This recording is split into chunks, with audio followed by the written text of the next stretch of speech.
नमस्कार श्रोते हो, आपलं आरोग्य दर्पण मध्ये मनापासून स्वागत आहे. मंडळी, हवामानात होणारा बदल असो किंवा इतर अनेक गोष्टींमुळे वाढणारा ताण असो, या आणि अशा अनेक कारणांमुळे तब्येतीवर परिणाम होताना दिसतो. मग अशा वेळेस हॉस्पिटलची पायरी चढण्याची वेळ येते. मग डॉक्टर अंडर ऑब्झर्वेशन ठेवतात. त्यांच्या अनुपस्थितीत त्यांच्या इतकीच आपुलकीनं काळजी घेतात त्या म्हणजे प्रशिक्षित परिचारिका. वेळेवर औषध पाणी बघणं, औषधांना मिळणाऱ्या रिस्पॉन्सची दखल नोंदवून ठेवणं, या आणि अशा बऱ्याच गोष्टी परिचारिका रुग्णसेवेत असताना करत असतात. आज आहे जागतिक परिचारिका दिवस. नर्स यांचं आयुष्य नेमकं कसं असतं, त्यांना कोणत्या कोणत्या प्रश्नांना किंवा परिस्थितीला तोंड द्यावं लागतं, या सगळ्याविषयी जाणून घेणार आहोत. आज आपल्या स्टुडिओमध्ये आम्ही आमंत्रित केलेलं आहे अधिपरिचारिका उमा कानिटकर यांना. नमस्कार उमाताई, आमच्या कार्यक्रमात आपलं मनापासून स्वागत आहे. नमस्कार. त्या ऑगस्ट 1990 ते जुलै 1993 पर्यंत विद्यार्थी परिचारिका म्हणून कार्यरत होत्या आणि त्यानंतर जानेवारी 1994 पासून आतापर्यंत अधिपरिचारिका म्हणून कार्यरत आहेत. त्यांचा ऑपरेशन थिएटर मधला कामाचा अनुभव जवळपास 20 वर्षांचा आहे. अगदी सुरुवातीला तुम्हाला मला विचारावं असं वाटतं की हे क्षेत्र तुम्ही का निवडलं किंवा काय असं घडलं की हेच चित्र निवडावं असं वाटलं? खरं तर क्षेत्र निवडायचं म्हणजे त्यावेळेला जेव्हा स्टुडंट म्हणून जॉईन व्हायचं होतं तेव्हा खरं तर जॉब ओरिएंटेशन किंवा करिअर ओरिएंटेड असं काही नव्हतं. तेव्हा तेवढं काही कळत नव्हतं. पण माझ्या घरामध्ये काही 2-3 जणी आहेत ज्या परिचारिका होत्या त्यावेळेला कार्यरत. त्यांच्याकडे बघून किंवा पेशंट रुग्णांची सेवा म्हणजे काय असतं किंवा एक तो युनिफॉर्म, युनिफॉर्मचं एक अट्रॅक्शन होतं. सफेद वस्त्र पर कभी न लगने देंगे असं सर्व ते एक मनाला असं भावून जाणारं होतं. त्यामुळे असं होतं की स्वच्छ आणि शुभ्र गोष्टी ज्या मनापासूनही शुभ्रता आणतील आणि रुग्णांची सेवा करतील त्याच्याकडे थोडं आकर्षित होऊन हा जॉब निवडण्याचं हे केलं. म्हणजे तसं म्हटलं तर त्यासाठी नर्सिंगकडे आलो. पुढे जाऊन त्याच्यामध्ये काय चेंजेस असणार, काय करावं लागणार हे तेव्हा काहीच माहित नव्हतं. पण ह्याचं अट्रॅक्शन म्हणून नर्सिंगला जॉईन झालो. खरं तर हा प्रश्न आम्हाला जेव्हा नर्सिंग जॉईन करताना इंटरव्ह्यू झाला त्यावेळी विचारला होता. बर, तुम्ही नर्सिंगला का आलात, म्हणजे काय यावंसं वाटलं. पण तेव्हा असं हे नव्हतं की काय उत्तर द्यावं. पण घरामध्ये आमच्या आहेत नर्सेस म्हणून आम्ही त्यांना बघून आम्ही आलो असं होतं. पण आज हे असं वाटतंय की त्यावेळेला आपण आलो ही काळाची गरज होती. कारण घरातील परिस्थिती तशी खूप चांगली नसल्यामुळे इन्कम सोर्स हा लगेच चालू होईल किंवा अशा दृष्टीने नर्सिंगकडे आलो. विद्यार्थी दशेत तुम्ही होतात अगदी सुरुवातीच्या काळात 1990 मध्ये, तर तेव्हाचे अनुभव कसे होते? 90 मध्ये आम्ही आलो. खरं तर इथे आले तेव्हा मी डहाणू दापचेरी सारख्या एका छोट्याशा खेड्यातून इथे आले. जेव्हा हॉस्पिटलमध्ये आले त्यावेळेला एक मनात एक भीती होती की बापरे, शहर आहे एवढं मोठं, इंग्लिश एकदम फ्लुएंटली बोलणारी लोक आहेत, आपला ह्याच्यात निभाव लागेल का, आपण हे करू शकू का, अशी थोडी शंका होती. हॉस्टेलला राहायचंय, 3 वर्ष पूर्ण घर लांब आहे, सोडून सर्वांना सोडून हॉस्टेलमध्ये राहायचंय, हॉस्टेलमध्ये ऍडजस्ट होईल का, ह्या गोष्टी मनात होत्या.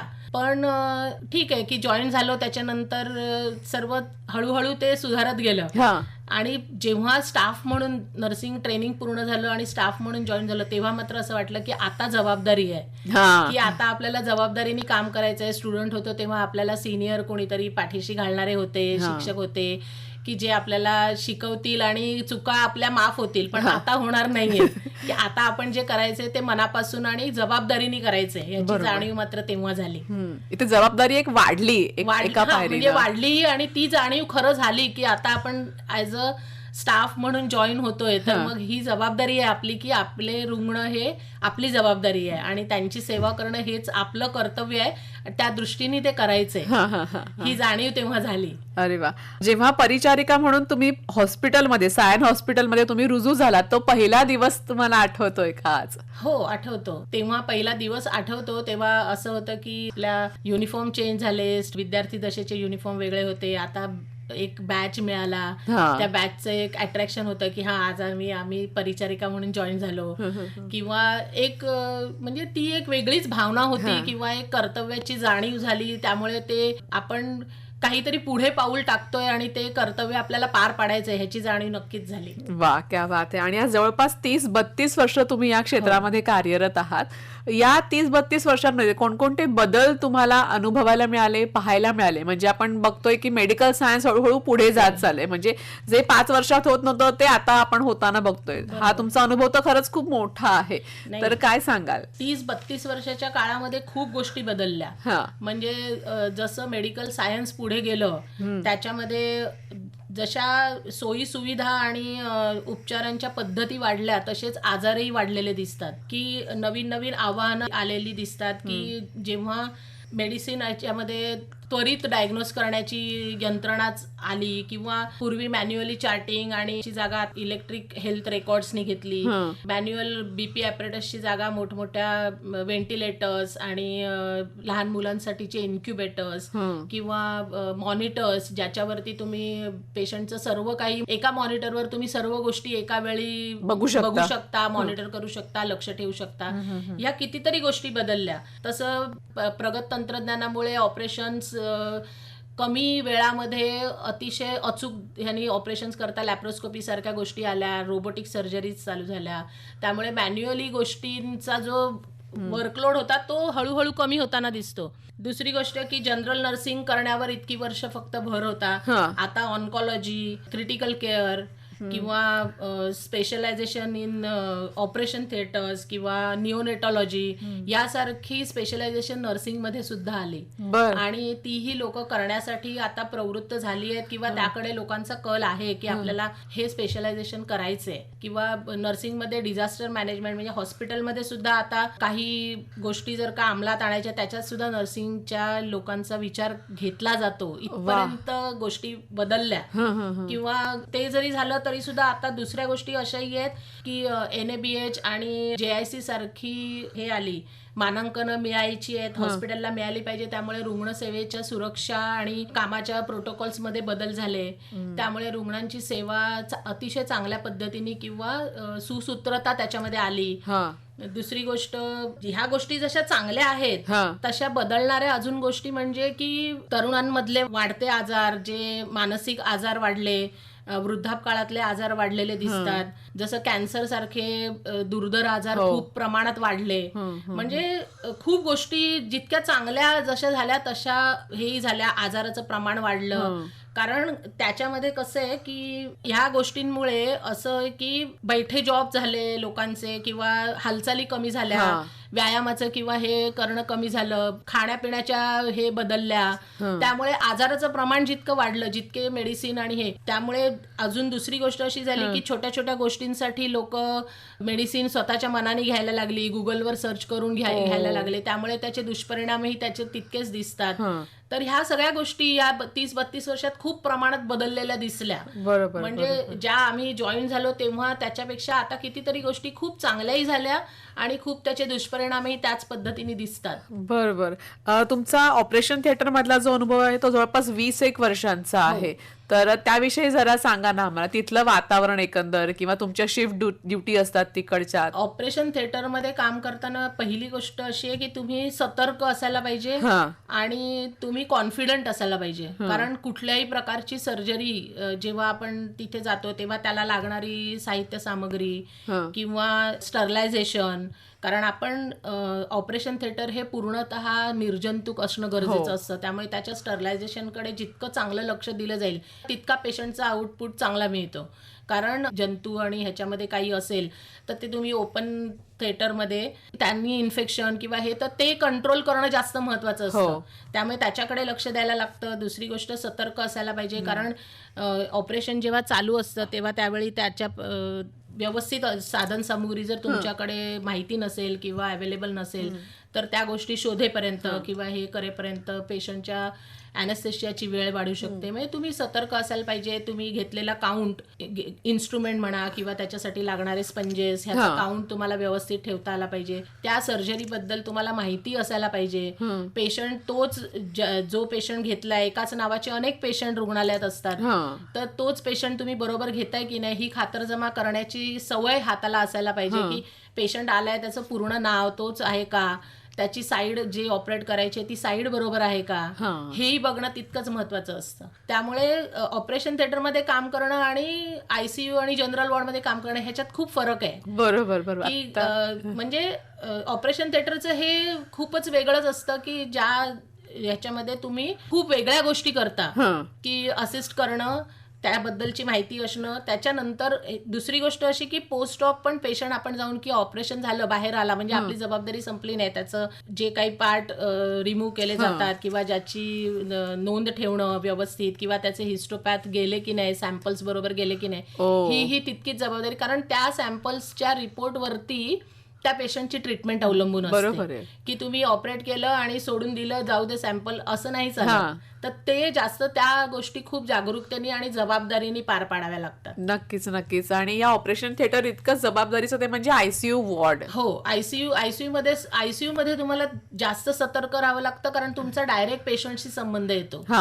कारण 10 पेशंट जेव्हा आयसीयू मध्ये आहेत आणि 2च स्टाफ आहेत, त्यावेळेला त्यांना सगळ्यांचेच मॉनिटर लक्ष ठेवायचे आहेत की कोणाच्या मॉनिटरवर चेंजेस होत आहेत, कोणाला काय. डॉक्टर्स आहेत पण त्यांनी हे केलं तर प्रत्येकाला ड्रग्ज इन्फ्युजन पंप्सनी जातात, तर मग इन्फ्युजन पंप कुणाचा संपलाय का, कुठला अलार्म वाजतोय. म्हणजे आयसीयू मध्ये असणाऱ्या मुली इतक्या सतर्क असाव्या लागतात की त्यांना इकडे तिकडे बघायची फुरसतही मिळत नाही.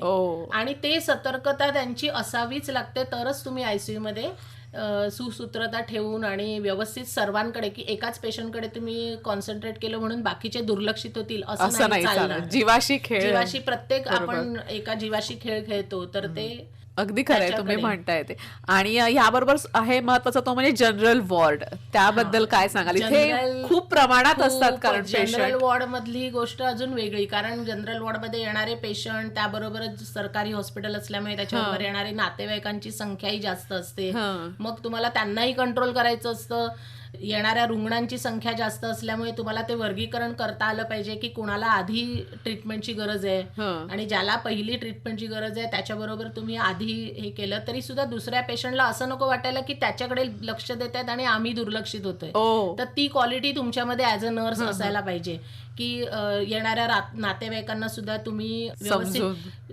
त्यावेळेला सगळेच लोक तणावात असतात कारण त्यांचा पेशंट असतो, तर पेशंटला सुद्धा त्याच्या भाषेमध्ये त्याला समजेल असं व्यवस्थित जर सांगितलं की हे उपचार तुमच्यावर होणार आहेत आणि ह्या उपचाराने तुम्हाला ह्या गोष्टी होतील, तर तुम्ही त्याचे काही साईड इफेक्ट्स होऊ शकतात, ते जर का तुम्ही व्यवस्थित पेशंटला समजावून सांगितलं तर पेशंट उपचारासाठी तयारही होतो आणि सहकार्यही करतो. मग ती क्वालिटी तुमच्यामध्ये असायला पाहिजे. तसंच नातेवाईकांना सुद्धा तुम्ही धीर देणं किंवा त्यांच्याबरोबर प्रेमाने बोलणं किंवा हॉस्पिटलचे काही प्रोटोकॉल्स त्यांना समजावून सांगणं किंवा हॉस्पिटलचे काही नियम न मोडता, त्यांना न दुखावता तुम्हाला त्यांना हँडल करता आलं पाहिजे. हे सर्व जर तुम्हाला जमत असेल तर जनरल वॉर्डमध्ये काम करणं सोपं जातं आणि नाही तर ते मॅनेज कठीण होऊन बसतं. अगदी खरं. ऑपरेशन थिएटर असेल, आयसीयू वॉर्ड असेल किंवा जनरल वॉर्ड असेल, या तिन्ही ठिकाणी परिचारिका म्हणून काम करताना पेशन्स लेवल खूप हायएस्ट लेवलला खरं तर पेशन्स हा महत्वाचा मुद्दा आहे त्याच्यामध्ये सगळ्याच ठिकाणी.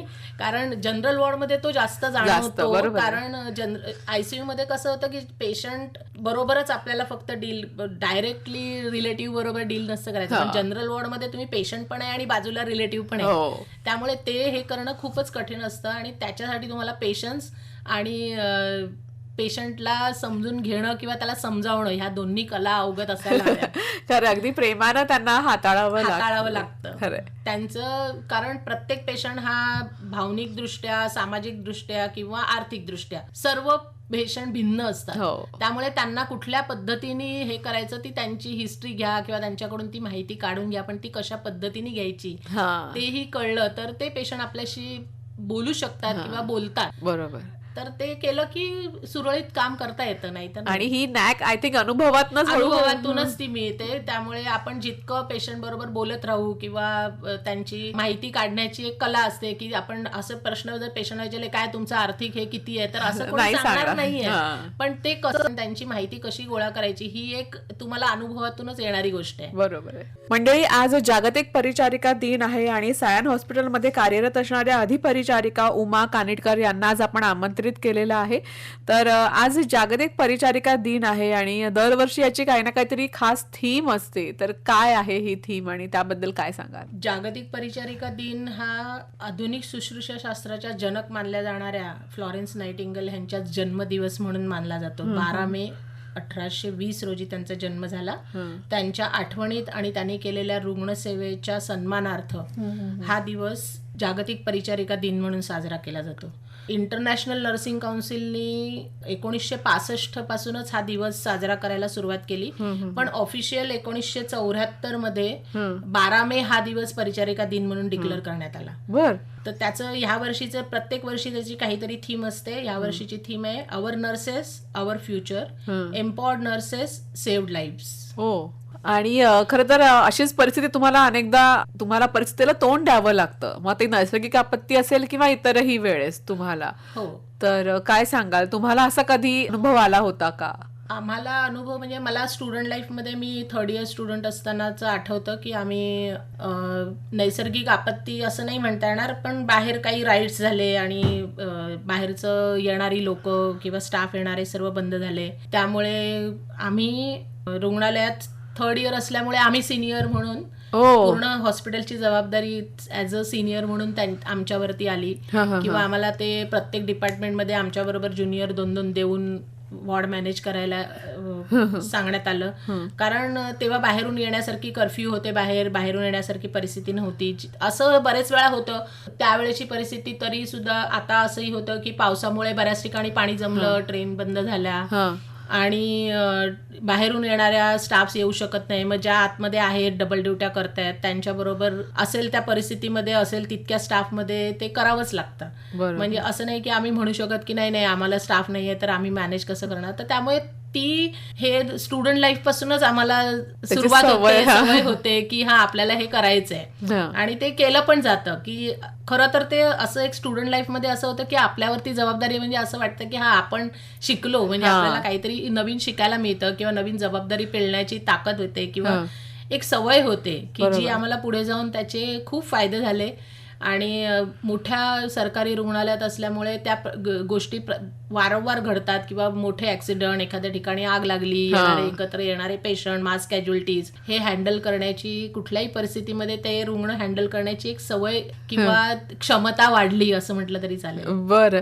आणि नैसर्गिक जेव्हा आपत्ती येते तेव्हा पण असंच तुम्हाला अनुभव येतो का? नैसर्गिक आपत्तीच्या वेळी काय होतं की अशा नैसर्गिक आपत्तीमध्ये आता मागे जसा कोकण रेल्वेला ऍक्सिडेंट झाला, कोकण रेल्वेच्या ऍक्सिडेंट मधले बहुतेक पेशंट एका पूर्ण ह्याच्यातले बोगीतले सर्व पेशंट आमच्याकडे आले. ती अशा प्रकारच्या नैसर्गिक आपत्ती, दरड कोसळली आणि ऍक्सिडेंट झाले, रोड ऍक्सिडेंट झाले, ट्रेन ऍक्सिडेंट झाले, त्याचे सर्व पेशंट येतात. ज्या वेळेला अशी आपत्ती येते आणि रुग्णालयात खूप मोठ्या संख्येने पेशंट येतात त्यावेळी मात्र त्यांची वर्गवारी करावी लागते की आधी कोणाला ट्रीटमेंटची गरज आहे, डॉक्टरांशी बोलून मेडिकल वैद्यकीय दृष्ट्या ज्याला आधी गरज आहे त्याच्याकडे आधी कॉन्सन्ट्रेशन करावं लागतं, किंवा त्यांच्याबरोबर येणारे नातेवाईक तणावामध्ये असतात त्यांना हँडल करावं लागतं. कारण बऱ्याच गोष्टी डॉक्टर जरी असले तरी ते वेगळ्या ह्याच्यामध्ये काम करत असतात. त्यावेळेला फर्स्ट एड देऊन आपण काय रुग्णांचं हे करू शकतो, किंवा रक्तस्राव होतोय तो थांबवता येतो, किंवा फ्रॅक्चर आहे त्याला इमोबिलाइज करता येतं की जोपर्यंत ऑपरेशन होत नाही तोपर्यंत पेशंटला अजून त्रास होऊ नये. किंवा बऱ्याच वेळा असं होतं की मर्यादित अचानक आलेली पेशंटची संख्या वाढल्यामुळे मर्यादित संसाधनं असतात ज्याच्यामध्ये उपकरणांची किंवा औषधांची कमतरता त्यावेळी भासू शकते अचानक आलेल्या ह्याच्यामुळे. अशा वेळी उपलब्ध संसाधनाचा पुरेपूर वापर करून आपण पेशंटना जास्तीत जास्त चांगल्या प्रकारे उपचार किंवा आराम कसा देऊ शकतो ह्याकडे लक्ष द्यावं लागतं.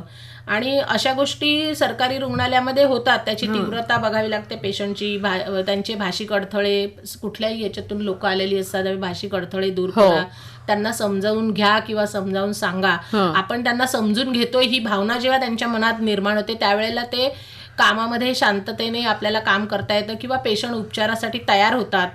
त्या सर्व गोष्टी जेव्हा मास कॅज्युअल्टीमध्ये येते त्यावेळेला कराव्या लागतात आणि त्याच दृष्टीने हँडल केल्या तर आपण व्यवस्थितपणे काम करू शकतो, पेशंटला उपचारही चांगल्या पद्धतीने मिळू शकतात. अगदी खरं आहे. आणि हा जॉब कसा आहे की चॅलेंजिंग आहे, पुढच्या क्षणाला काय होणार ह्याची खात्री नसते. कारण प्रत्येक पेशंटची मानसिक स्थिती वेगळी असते, प्रत्येकाची समजून घेण्याची कपॅसिटी वेगळी असते, किंवा बरेच पेशंट सर्वच उपचारांना तुम्हाला तयार होतील, किंवा तर त्यांना ते समजावून सांगणं गरजेचं असतं, किंवा त्यांच्या भाषेमध्ये जेव्हा त्यांना आपण सोप्या सरळ शब्दामध्ये सांगतो की तुम्हाला ह्या उपचाराने ह्या गोष्टी तुमच्या होणार आहेत, किंवा ह्या टेस्ट केल्यामुळे तुमचे ह्याचा डायग्नोस होईल आणि त्यामुळे तुम्हाला ते सहजरित्या उपचार घेणं किंवा करणं सोपं जाईल, किंवा त्यांनी तुम्हाला जास्त फायदा होऊ शकतो, हे त्यांना समजावून जेव्हा सांगितलं जातं तेव्हा पेशंट ऐकतात. नाही असं नाहीये. आणि दुसरी गोष्ट की जेव्हा पेशंट हे ऐकतात आणि त्यांच्यामध्ये त्यावेळेला पेशंट ते सहकार्य करतातही आणि समोरून सांगतातही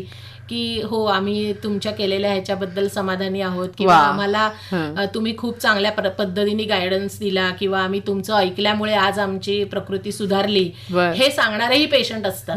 तर असं जेव्हा फीडबॅक पेशंट कडून मिळतो तेव्हा मात्र आपण केलेल्या कामाचं काहीतरी समाधान आपल्याला मिळतं. किंवा ऑपरेशन थिएटर मधून बाहेर आलेला पेशंट 4 दिवसांनी खूपच चांगला झालाय, मी खूप छान आहे, माझं ऑपरेशन छान झालं, असं जेव्हा तो सांगतो त्यावेळी आपण केलेल्या 10 तासाची सर्जरी असली आणि आपण उभं राहिलोय, खूप 10 तास स्टँडिंग ड्युटी केली, पण त्यावेळेला ते सांगणं जे असतं त्यांनी तो क्षीण सगळा निघून जातो आणि ते जे एक समाधान असतं ते खूप वेगळं असतं. खरंय.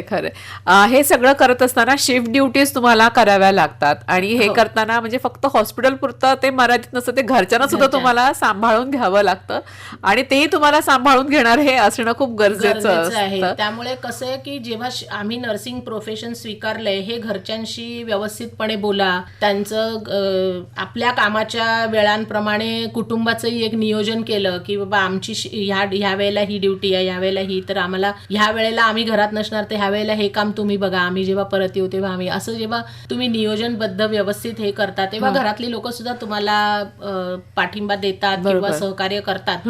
खूप फॅमिली आहेत की ज्या खूपच म्हणजे पॉझिटिव्ह असतात की तुम्ही एक चांगलं काम करताय, त्यामुळे तुम्ही त्या दृष्टीने घरामध्ये मुलांना आम्ही सांभाळू किंवा आम्ही बघू असं म्हणणारी लोक सुद्धा आहेत. किंवा ज्यांच्या घरात आता कोणी नाहीच आहे तर त्यांचा हे प्रश्न वेगळा आहे, त्यांना थोडं चॅलेंज जास्त किंवा अडचणी जास्त येऊ शकतात, पण त्याची एक सवय असते आणि ती स्वीकारलेला जॉब आहे, आपल्याला शिफ्ट करायची आहे, ही एक मानसिकता तयार झालेली असते, त्यामुळे म्हणजे ते सहजपणे होऊन जातं. बरोबर. हा जॉब असा आहे की घरी एखादा दुःखाचा प्रसंग घडला असेल किंवा काही एखादा हॅपी मुवमेंट आहे जिकडे आपण असणं सुद्धा तितकंच मस्ट आहे, पण हे सगळं बाजूला सारून किंवा तिथे एक 5-10 मिनिटं थांबून मग पुन्हा त्या ड्युटीला उपस्थित राहणं, आणि ड्युटीला नुसतं उपस्थित नाही तर ते सगळं डोक्यातनं काढून आहे त्या गोष्टीला महत्व देणं समोरच्या. बरोबर आहे. त्यासाठीच घरच्यांचा पाठिंबा आणि त्यांना त्यांचीही मानसिकता त्या दृष्टीने तयार करणं हे जास्त महत्वाचं आहे. तेव्हा त्या गोष्टी होतात की त्यांनाही माहिती आहे की आज घरामध्ये लक्ष्मीपूजन आहे तरी पण तिला कामावर जायचंय, कारण आम्ही लक्ष्मीपूजन घरात केलं पण पेशंट आमचे असेच राहणार आहेत जर आम्ही घरी बसलो तर. त्यामुळे पेशंटची सेवा हे सुद्धा एक लक्ष्मी पूजन असल्यासारखंच आहे. हे जेव्हा घरातली लोक समजतात त्यावेळेला तो ताण मनावर येत नाही आणि आपण तणावरहित आपली ड्युटी करू शकतो. बरोबर. घरातल्यांची मानसिकता आणि त्यांचा सपोर्ट खूप महत्वाचा आहे. आणि घरात लहान मुलं असतात मग त्यांना समजून घेणं, हो, त्यांना तेच की घरातले जेव्हा घरात असणारे मेंबर जेव्हा आपल्याला सहकार्य करतात त्यावेळी त्या गोष्टी आपोआप होतात की तू जाणार आहेस तर तू मुलांची काळजी करू नको, मुलांना आम्ही बघू. माझ्या घरची परिस्थिती असं म्हटलं तर माझी मुलगी मी 15 दिवसाची माझ्या सासूबाईंकडे सोडून मी आलेली आहे ड्युटीवर, विरारवरून. ती 15 दिवसाची असल्यापासून त्यांनी तिला सांभाळली, तर त्यांचा सपोर्ट होता किंवा घरच्यांचा सपोर्ट होता म्हणून आपण हे पुढेपर्यंत करू शकतो. बरोबर. त्या गोष्टी पण महत्वाच्या आहेत तितक्याच, कारण शिफ्ट ड्युटीमध्ये तुम्हाला रात्री 10 तास तुम्ही बाहेर असता, रात्रीच्या वेळी मुलांना सांभाळणं, किंवा आम्ही सेकंड शिफ्ट करून रात्री विरारला आम्ही 12-12 वाजता घरी पोचायचो, तोपर्यंत मुलांना सांभाळणं, याच्यासाठी घरच्यांचा सपोर्ट खूपच महत्वाचा आहे. अगदी खरं आहे. आणि हे सगळे चॅलेंजेस तुम्ही स्वीकारले, आणि एकीकडे त्या सगळ्या रुग्णांचे त्यांच्या नातेवाईकांचे सुद्धा मूड तसेच तुम्हाला सांभाळावे लागतात. आज गेली 30-32 वर्ष तुम्ही या सेवेमध्ये आहात. आज मागे वळून बघताना तुम्हाला कसं वाटतंय? मागे वळून बघताना म्हटलं तर असं वाटतंय की हो, आपण जे स्वीकारलं ते आपण प्रामाणिकपणे आणि खूप चांगल्या पद्धतीने केलंय. पण आता पेशंटकडे बघितलं की एवढ्या वर्षाच्या अनुभवानंतर पेशंटच्या वागण्यातून किंवा त्यांच्या बोलण्यातून जाणवतं की त्यांच्या मनामध्ये आपल्याबद्दल आदर आहे. ते जाणवतं, कारण आता येणारी लोक ही जास्तीत जास्त पेशंट हे सुशिक्षित आहेत, त्यामुळे गुगलवरती सर्व बघून येतात, त्यांना डायग्नोज कळला की ते गुगल करतात, ते संभ्रमात असतात की गुगलवर विश्वास ठेवायचा की देतात त्या ट्रीटमेंटवर विश्वास ठेवायचा, असं तो संभ्रम आपल्याला दूर करायचा आहे, किंवा आपण जे सांगतो ते त्यांना पटलं पाहिजे आणि ते पटतं, ते आपल्याला त्यांच्या वागण्यातून कळतं. तर ते मागे वळून बघताना असं वाटतं की हो, जरी म्हणजे तीही एक चांगली गोष्ट आहे की लोकांना आपल्याबद्दल काहीतरी आदर आहे किंवा एक रिस्पेक्टेड जॉब आहे आणि लोक तितका रिस्पेक्ट देतातही आहे. ते बघून असं मागे वळून पाहताना असं वाटतं की जे आपण स्वीकारलंय ते खूपच चांगली गोष्ट आहे. म्हणजे त्याच्यात आपण काही चूक केली आहे किंवा आपण, आणि ते आपल्या मनाला कुठेतरी असतं की आपण प्रामाणिकपणे काम करतो. खरंय खरंय. एक परिचारिका म्हणून काम करताना आज इतक्या वर्षांचा तुमच्याकडे अनुभव आहे, असा एखादा क्षण की ज्याने मनाला खूप मोठा दिलासा मिळाला?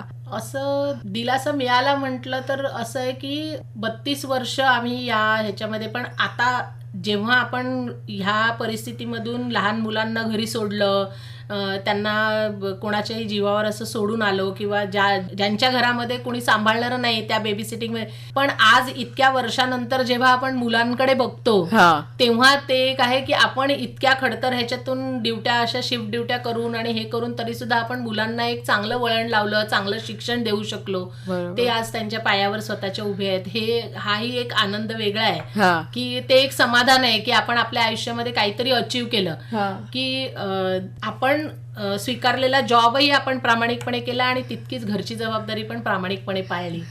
अगदी खरं आहे. आणि म्हणजे मोठं समाधान आहे. त्यामुळे आताच नंतरचं हे आपण की बाबा आता मुलं मोठी झाली तर आपण आपल्यासाठी जगावं असं वाटायला लागलं. खरंय खरंय. आणि आज तुम्ही इतक्या पेशंट्सना हाताळलं, त्यांच्या नातेवाईकांना समजून घेतलं आणि तुमचा इतका छान अनुभव तुम्ही आज आम्हाला इथे येऊन सांगितलात, त्याबद्दल आकाशवाणीतर्फे आणि समस्त श्रोत्यांतर्फे मी आपले मनापासून आभार मानते. धन्यवाद. भविष्यामध्ये वैद्यकीय क्षेत्राकडून एक अपेक्षा आहे की प्रत्येक व्यक्तीच्या जेनेटिक रचनेनुसार त्यांना औषधोपचार दिले जावे, जेणेकरून त्याचे दुष्परिणाम कमी होतील. आणि दुसरी गोष्ट की आरोग्य सेवा या सामान्यातील सामान्य लोकांनाही परवडतील अशा कराव्यात, की जेणेकरून सर्व लोकांना, सर्व प्रकारच्या आजारांना, सामान्य लोकांना सुद्धा त्याची ट्रीटमेंट घेता येईल आणि त्याचा त्यांना उपयोग होईल. निश्चितच निश्चितच. खूप खूप धन्यवाद. थँक्यू.